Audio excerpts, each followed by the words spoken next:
যেহেতু শুক্রবার মানেই তো বাসায় স্পেশাল কোনো কিছু রান্না করতে হবে।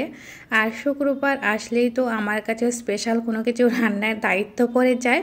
আর সবাই কম বেশি এই দিনে ভালো মন্দ তৈরি করে থাকেন বাসায়। তো আমিও আপনাদের সবার মতো রান্না করে নিচ্ছিলাম মুরগির মাংসের ঝোল, সাথে নতুন আলু দিয়ে। সো হ্যালো এভরিওয়ান, আসসালামু আলাইকুম। কী অবস্থা সবাই কেমন আছেন? আশা করছি আপনারা সবাই ভালো আছেন। আমিও আল্লাহর রহমতে ভালো আছি।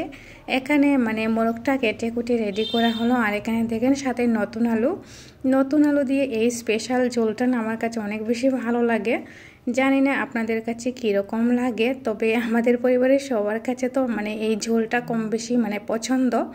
তো যাই হোক, এখানে তেলটা গরম হওয়ার পর দিয়ে দিলাম বেরেস্তা। তো প্রতিদিন যেভাবে আমি রান্না করি ঠিক সেই রকমভাবেই কিন্তু রান্নাটা করে নিচ্ছিলাম।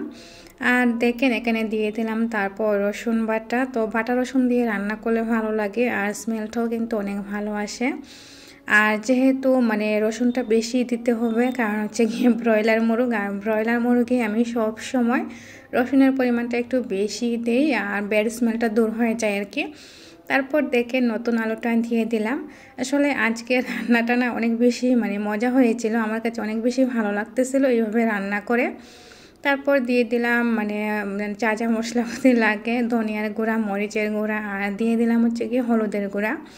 তো মোটামুটি মশলার পরিমাণটা বেশি দিলাম, যেহেতু ব্রয়লার মুরগি, আর মশলা বেশি করে দিলে খেতেও ভালো লাগে।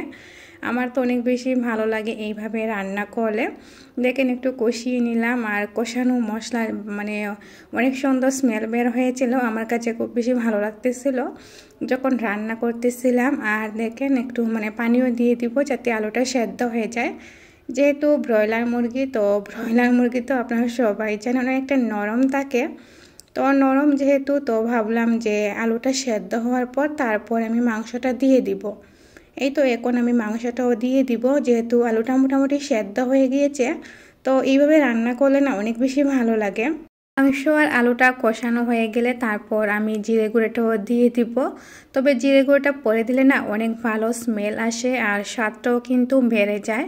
তো এখন আমি জিরে গুঁড়োটাও দিয়ে দিচ্ছিলাম। আর দেখেন কালারটা জাস্ট ওয়াও হয়েছিল, আর খেতে অনেক বেশি ইয়াম্মি হয়েছিল। তবে আমার আজকের ভিডিওটা কীরকম হয়েছে অবশ্যই কিন্তু আপনারা সবাই কমেন্টে জানাতে ভুলবেন না। আর দেখেন আমার রান্নাটা কিন্তু হয়ে যাচ্ছে। আমি লো আঁচে রান্নাটা করে নিচ্ছিলাম, আর লো আঁচে রান্না করলে ভালোভাবে সেদ্ধ হয়। আর আমার রান্নার ফাইনাল লুকটা আপনারা সবাই দেখেই বুঝতে পারছেন, খুব বেশি লোভনীয় হয়েছিল। তো আমার রান্নাটা শেষ, আর আমার সবাই মিলে তো খেতে বসে পড়লাম। আজকের মতো এখানেই বিদায় নিচ্ছি। সবাই ভালো থাকবেন, সুস্থ থাকবেন, আল্লাহ হাফেজ।